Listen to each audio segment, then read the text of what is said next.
Jual beli yang dilarang dalam Islam. Riba atau bunga. Dalam Islam, riba atau bunga dianggap haram. Riba didefinisikan sebagai keuntungan tambahan yang diperoleh dari pinjaman atau hutang. Alasan pelarangan ini adalah karena riba dianggap sebagai bentuk eksploitasi dan ketidakadilan dalam transaksi keuangan. Oleh karena itu, sistem ekonomi syariah menekankan pentingnya transaksi yang adil dan menyarankan untuk menghindari praktik riba. Gharar. Gharar dalam Islam merujuk pada ketidakpastian, penipuan, dan risiko dalam transaksi. Konsep ini melarang penjualan barang yang belum ada seperti panen yang belum dipetik atau ikan yang belum ditangkap. Dalam keuangan Islam, gharar dilarang karena bertentangan dengan prinsip kepastian dan keterbukaan dalam berbisnis. Gharar dapat muncul saat klaim kepemilikan tidak jelas atau mencurigakan. Maisir. Maisir atau judi dalam bahasa Arab adalah aktivitas jual beli yang dilarang dalam Islam. Aktivitas ini melibatkan taruhan atau permainan yang mengandung unsur ketidakpastian. Allah menjelaskan bahwa maisir adalah perbuatan setan yang bertujuan untuk mengalihkan orang mukmin dari mengingat Allah dan menjalankan ibadah. Setan memperindah judi hingga orang tergoda, yang kemudian dapat menimbulkan permusuhan dan kebencian di antara mereka. Oleh karena itu, judi dianggap haram dan dilarang dalam Islam. Tahdid. Dalam Islam, tahdid atau ancaman dalam transaksi dilarang. Transaksi yang melibatkan ancaman atau paksaan menghilangkan unsur kesukarelaan dan keadilan yang merupakan prinsip dasar dalam perdagangan Islam.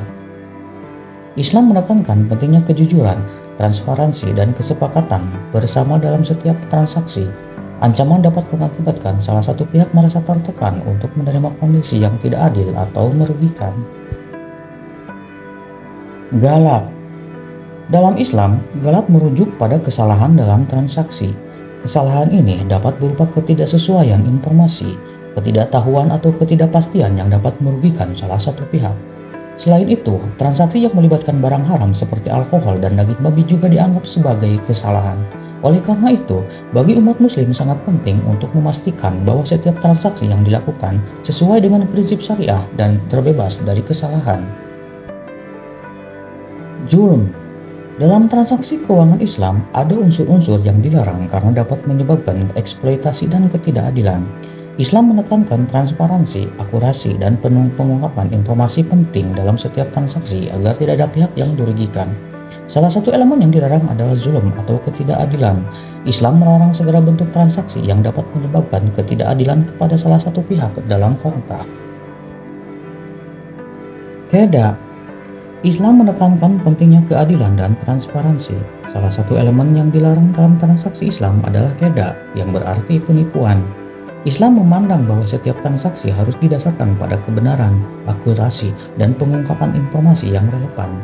Hal ini untuk memastikan bahwa tidak ada pihak yang dirugikan atau dimanfaatkan oleh pihak lain.